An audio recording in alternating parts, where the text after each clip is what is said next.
Ja tere tulemast ka sporditoimetuse poolt. Oleme täna kogunenud siia Elvasse, et jälgida meisterpuhkaja Elvari seikluste rohket päeva. Nagu näha, on mees energiat ääreni täis. Iga sportliku saavutuse taga on muidugi ka tasakaalustatud ja tervislik toitumine, süsivesikud, valgud ja rasvad. Ja nüüd vuradki Elvar uute väljakutsete poole, mida põnevat on veel Elva vallal talle pakkuda. Esimesed arglikud katsetused sportkeeglis.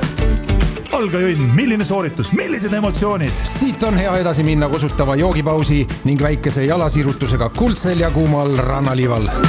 Kuid meie meisterpuhkaja ei püsi kaua paigal ning jalad igatsevad rännuteed. Elva on ju ometi pikkade traditsioonidega jalgrattaspordi mekka. Ja nüüd lähemegi edasi kestvusaladele. Noor Elvar on ette võtnud plaani teha ring peale tervele Elva vallale. Maitsvaid ahvatlusi tuleb Elvari teele jätkuvalt ja mees võtab nendest, mida võtta on. Aga tundub, et täna on väravavahil lahtiste uste päevad. Vastasmeeskonnal tervist ja liigume edasi, sest Elval on pakkuda veelgi enamat. Nüüd juba ketas lendab. Opa! Selle kohta võiks pigem öelda, et ka pimekana leiab tera. Just, ja õige rändur annab ka teistele. Mis nüüd? Kas see ongi lõpp? Kas see ongi meri? Ei, see on võrdsjärv. Siin heidab Elvar pilgu kohale, kust kala tuleb, kuid see ei ole veel kõik. Siin on küll hea ja rahulik, kuid hingi ihkab seiklusi.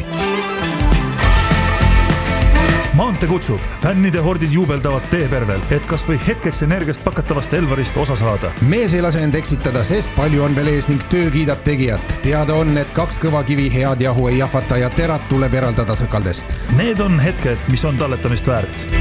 Peale pikka rännakut on meie sõber jõudnud maratoni hälli ning päeva lõpuks emotsionaalne ja imeline finiš tehtud. Viska puule viis ning egas muud kui pessu. Paikse järve karastava vee kargesse embusesse. Milline päev! Tule ja puhka nagu Elvar!